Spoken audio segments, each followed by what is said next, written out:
ओमकारेश्वर पांडे जी हमारे साथ हैं। ओमकारेश्वर पांडे जी, जिस तरह से अश्विनी जी कह रहे हैं कि भेदभाव किया जा रहा है और क्योंकि वहां के स्थानीय हैं तो ये कह रहे हैं कि वहां पर विकास तो कुछ नहीं हुआ है, सिर्फ और सिर्फ मुद्दा नहीं है और इसलिए भ्रम फैलाया जा रहा है बीजेपी की ओर से। देखिए, अभी बात हुई कि आतंकवादियों के साथ कौन है और उनके मसले पर क्या है। अफजल गुरु की भी बातें आपने उठाई। अफजल गुरु को लेकर के जो महबूबा मुफ्ती का स्टैंड था, वो कभी चेंज नहीं हुआ। उन्होंने उसको माफी दिए जाने की बात की थी और जब उनको फांसी पर लटकाया गया था तो उसके मोर्टल रिमेन्स को भी लाने की बात की। और उस पीडीपी के साथ बीजेपी का 3 साल तक सरकार में संबंध रहा, 2015 से लेके 2018 तक।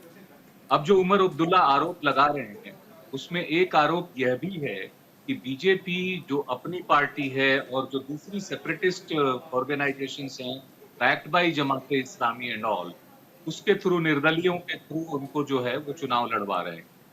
इंजीनियर राशिद और 3-4 जगहों पर ऐसे लोग। तो ये वहां की सभी पार्टी पर कोई ना कोई आरोप है, इन पे आरोप लगाता, कोई उन पे आरोप लगाता। मुझे लगता है कि वहां पे हमाम में सभी नंगे हैं।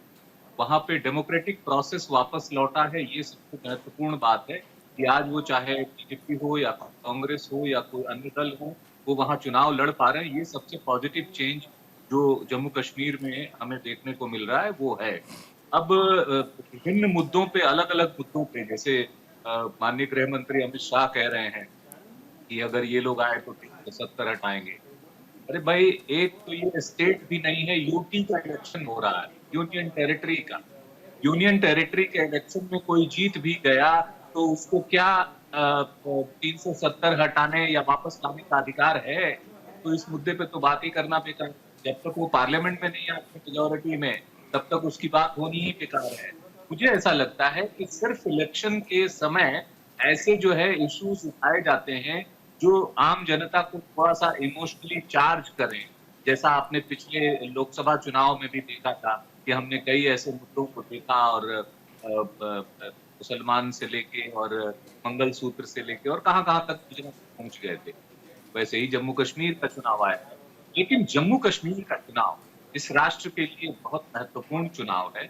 87 के बाद से जो दल डेमोक्रेटिक प्रोसेस में नहीं थे, वो कहीं न कहीं उसमें शामिल होने की बात कर रहे हैं, उसमें पीछे से ही सही सपोर्ट करने की बात कर रहे हैं और सभी पार्टियां चुनाव लड़ रहे हैं कि ये एक पॉजिटिव चेंज उस नजरिए से देखा जाना चाहिए और देखा जाना चाहिए कि जम्मू कश्मीर में अगर बीजेपी अगर विकास का काम कर रहा है तो जाहिर है उसको वोट मिलने चाहिए। लेकिन सवाल ये भी उठता है कि अगर विकास का इतना काम है, कॉन्फिडेंस है, तो 2019 के लोकसभा चुनाव में क्यों नहीं लड़े? आज आप विधानसभा चुनाव लड़ते हैं, लोकसभा ठीक है, चुनाव में भी लड़ना